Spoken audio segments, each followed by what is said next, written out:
নমস্কার। আমি নিউরোথেরাপিস্ট, colour therapist, acupressurist এবং ন্যাচারপ্যাথিস্ট।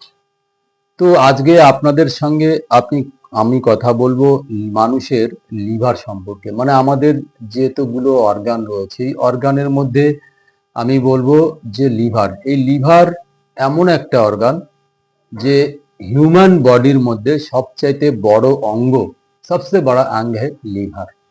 इसका वेट इसका वेट कम से कम लगभग 1.5 किलो होगा।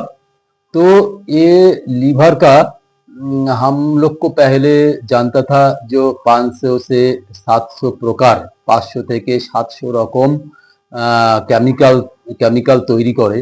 কিন্তু রিসার্চ করে আমাদের পরে আমরা জানতে পারি যে এর থেকেও বেশি মানে 1000 থেকে 1200 প্রকার, 1000 से 1200 प्रकार का केमिकल वो तैयार करते हैं।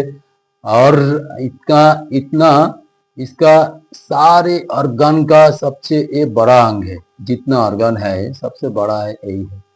तो ये है, ये लीवर जो देख रहा है, ये लीवर का है, ये दाएं तरफ इसलिए ये साइड का वो कहा जाता है लीवर, जो लीवर का जो राइट लोब। और यही साइड का जो है ये है लेफ्ट लेफ्ट लीवर लोब।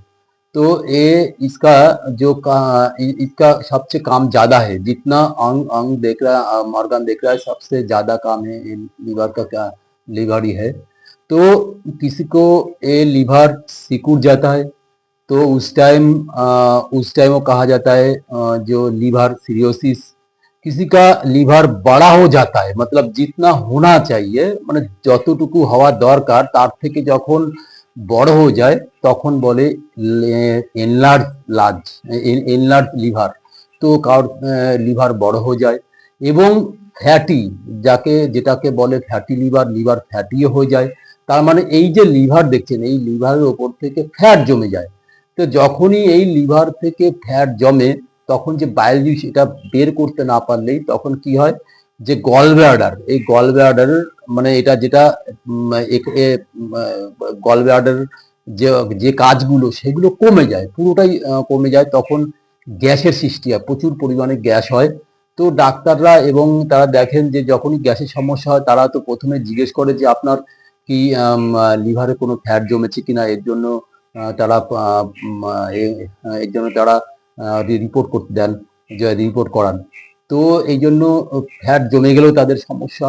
আমাদের এই যতগুলো অঙ্গ, প্রত্যেকটা অঙ্গরই খুব কার্যকারী অঙ্গ। তো এই আজকে লিভার সম্পর্কে যতটুকু আমি বললাম, এরপরে আরো বিস্তারিত আমি জানাবো। যদি আর এরপরে কাউকে জানার থাকে আপনারা জিজ্ঞেস করবেন, তো কমেন্ট করবেন এরপরে কি কি জানতে চান। তো আমি নিউরোথেরাপিস্ট, কালার থেরাপিস্ট, অ্যাকুপ্রেশারিস্ট এবং naturopathist. West Bengal, north 24 Parganas, Bangaon line, Gobardanga, Pritilata boys school opposite, ডাকফুটির পেছনে আমার এই চেম্বার। তো যাই হোক, এবার ব্যাপার হচ্ছে যদি কেউ আপনারা এখানে দেখাতে চান বা কোনো বিষয়ে জানকারি থাকে বা কোনো কিছু আপনাদের বলার থাকে আপনারা কমেন্ট করবেন। তো আমি এখানেই শেষ করলাম। এরপরে অন্য কিছু নিয়ে জানাবো বিস্তারিত। নমস্কার।